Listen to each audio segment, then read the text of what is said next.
Mensaje dominical del Monseñor Andrés Carrascosa, Nuncio Apostólico en el Ecuador.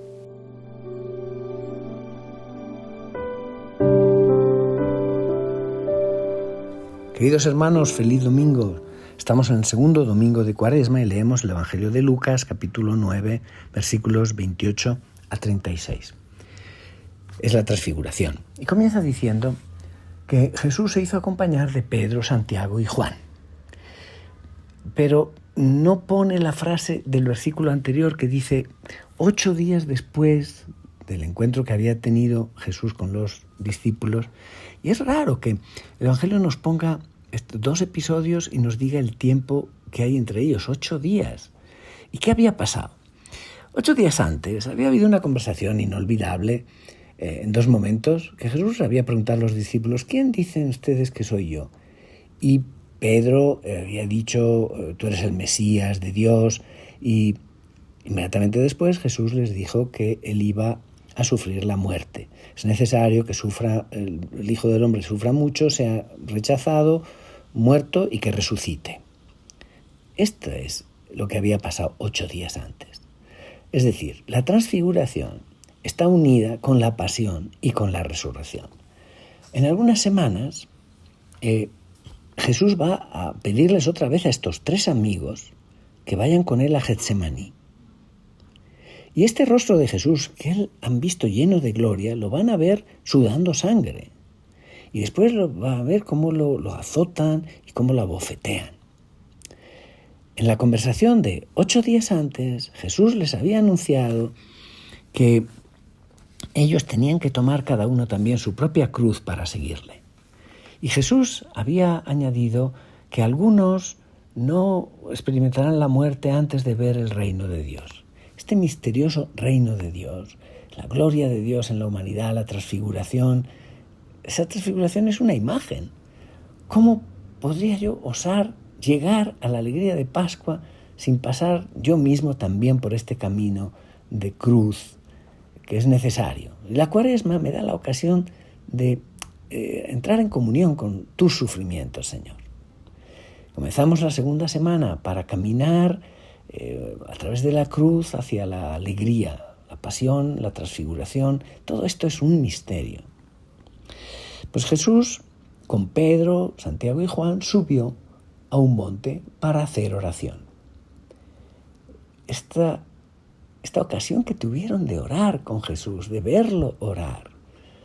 Nosotros vamos a ver también que ellos eran indignos, ellos también. Pero, ¿por qué? Porque mientras Jesús oraba, vamos a ver un poco más tarde que ellos dormían. Pero Jesús es verdaderamente el hombre de la oración, del contacto con el Padre. A cada momento importante de su existencia, Jesús ora. Lo vemos en todo el Evangelio. Y San Lucas nota que buscaba esa soledad para tener un diálogo de corazón a corazón con el Padre. Hay como un secreto en la persona de Jesús, que vive una intimidad excepcional con alguien con mayúsculas, a quien él llama su Padre. Jesús es el hombre que está vuelto hacia el Padre, y esa es la clave de su identidad más profunda. Padre, habla del Padre en su primera palabra de niño de 12 años en el templo: no saben que debo ocuparme de las cosas de mi Padre. Y será la última palabra de adulto cuando muere en la cruz: Padre, en tus manos encomiendo mi espíritu. Pero, ¿qué parte de oración he puesto yo, estoy poniendo yo en esta Cuaresma? ¿No tendría que añadir algo más? Pues sigue el Evangelio diciendo que mientras oraba, su rostro cambió de aspecto y sus vestiduras se hicieron blancas y relampagueantes. Lucas evita la palabra transfigurar, que usan Mateo y Marcos. Para decir el Evangelio a nuestros contemporáneos, quizá también tenemos que adaptar nuestras palabras. Los que escuchan a Lucas eran gente que venían del paganismo, de cultura griega, que no habrían visto en la palabra transfiguración sino una metamorfosis de los dioses mitológicos. Entonces Lucas prefiere utilizar un lenguaje mucho más modesto en apariencia, diciendo que en su oración el rostro de Jesús se hizo otro. De hecho, cuando miramos a ciertas personas que están orando con intensidad, nos damos cuenta que su rostro tiene como un rayo de luz que viene del interior. Es la misma persona, pero hay algo inhabitual que se transparenta en ese rostro. Pues en la cultura bíblica, el símbolo del vestido completa esta primera observación, ese vestido blanco y relampagueante, fulgurante. Es el signo de los seres celestiales que los primeros cristianos aplicaban siempre a Jesús resucitado. El vestido blanco de los bautizados, el alba blanca de los adolescentes que cuando renuevan su profesión de fe, el vestido de la esposa el día de la boda, de la alianza, el vestido del sacerdote en el altar, el alba, signo de Pascua, signos de los discípulos asociados a la gloria del Maestro.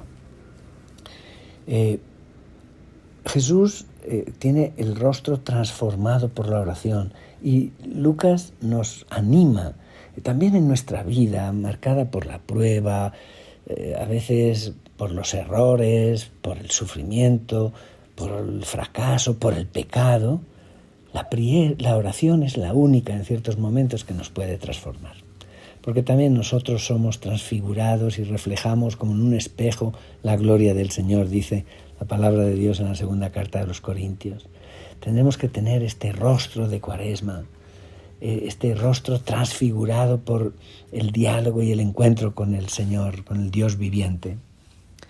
Y dice el Evangelio que de pronto aparecieron conversando con él dos personajes rodeados de esplendor. Eran Moisés y Elías, y hablaban de la muerte que le esperaba en Jerusalén.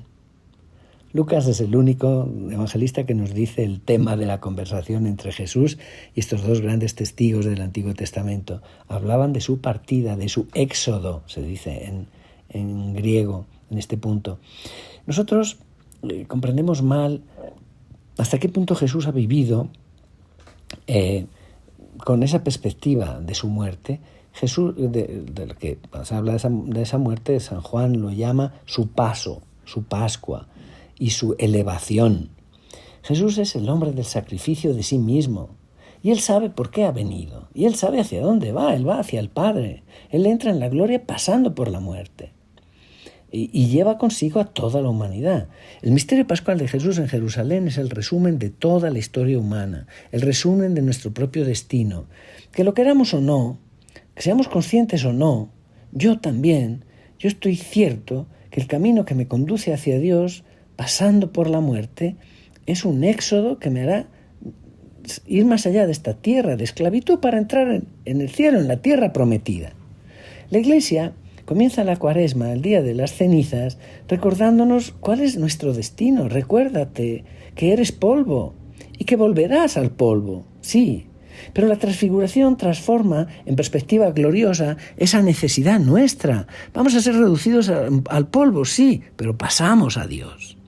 La fe en Dios es de un optimismo fantástico, es luz para los seres humanos. Nosotros caminamos hacia Dios.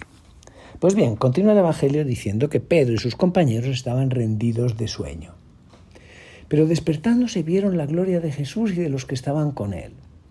Y cuando estos se retiraban, Pedro le dijo a Jesús: Maestro, sería bueno que nos quedáramos aquí, que hiciéramos 3 chozas, una para ti, otra para Moisés y otra para Elías, sin saber lo que decía.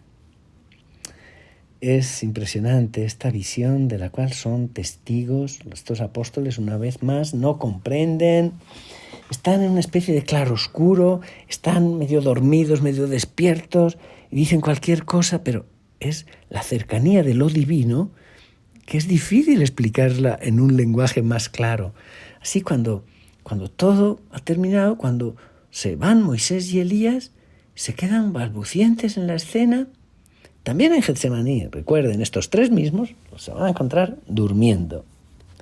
Moisés y Elías, los hombres de la montaña del Sinaí, los dos quemados por ese encuentro con el Dios inefable, los dos artesanos de la liberación de su pueblo de todo ídolo que tomaría el lugar del Dios único. Jesús vivía en la familiaridad con estos grandes profetas de la Biblia. ¿Será que yo en este tiempo de Cuaresma tomo un poco más de tiempo para abrir la Escritura, para encontrarme con la palabra de Dios también a través de estas grandes personajes. No había terminado de hablar, sigue el Evangelio, cuando se formó una nube que los cubrió. Y ellos, al verse envueltos por la nube, se llenaron de miedo. A diferencia de San Marcos y de San Mateo, Lucas introduce a los 3 discípulos en la nube, que es el símbolo constante de lo divino. Como no han entendido nada de la transfiguración que se acaba de producir, Dios mismo trova la iniciativa de una segunda revelación, por así decirlo. Para entrar en Dios necesitamos muchas etapas sucesivas y notemos, una vez más, ese miedo de lo sagrado, de los que llegan cerca de Dios, que es el totalmente otro. Y ya no dirán nada, guardarán silencio esta vez, porque todas nuestras definiciones, nuestras palabras racionales sobre Dios no son sino palabras que no llegan a decir toda la verdad. No podemos meter a Dios en un concepto, no podemos conocer del todo a Dios. Él es el que no es posible que lo conozcamos totalmente, por lo cual muchas veces tenemos que callarnos, que hacer silencio en nosotros, entrar en esta nube, en esta zona de encuentro con Dios, como cuando uno entra en una niebla que no ve nada, que uno va buscando su camino. Y desde esa nube, dice el Evangelio, salió una voz que decía: este es mi hijo, mi escogido, escúchenlo. Mateo y Lucas usan también la palabra mi hijo amado, agapetos en griego. Lucas aquí usa mi hijo elegido. ¿Qué ha dicho la voz realmente? Dirán los racionalistas a lo largo de la historia. O sea, los evangelios no tienen ningún interés en responder a este tipo de curiosidad. Mi hijo el elegido es algo que en la pluma de Lucas nos hace entender algunos pasajes de Isaías donde esta palabra designa al pueblo de Dios elegido, tomado colectivamente, o el siervo de Dios elegido. Y al momento de la crucifixión, San Lucas utilizará de nuevo la misma palabra. Nosotros también hemos sido elegidos por nuestro bautismo, y toda elección es un ponernos aparte para el servicio de los demás. Dios me ha escogido, por eso soy cristiano, porque Él espera algo de mí, algo único de cada uno de nosotros. Cuando cesó la voz, se quedó Jesús solo. Los discípulos guardaron silencio, y por entonces no dijeron a nadie nada de lo que habían visto. Y mejor, porque no habían entendido gran cosa. En ese momento no habían entendido nada. Comprendieron más tarde, cuando vieron que Jesús es realmente el siervo, con mayúsculas, es el elegido, con mayúsculas, en su Pascua, en su éxodo, muerte y resurrección hacia el Padre. Queridos hermanos, que tengan un feliz domingo y que Dios les bendiga.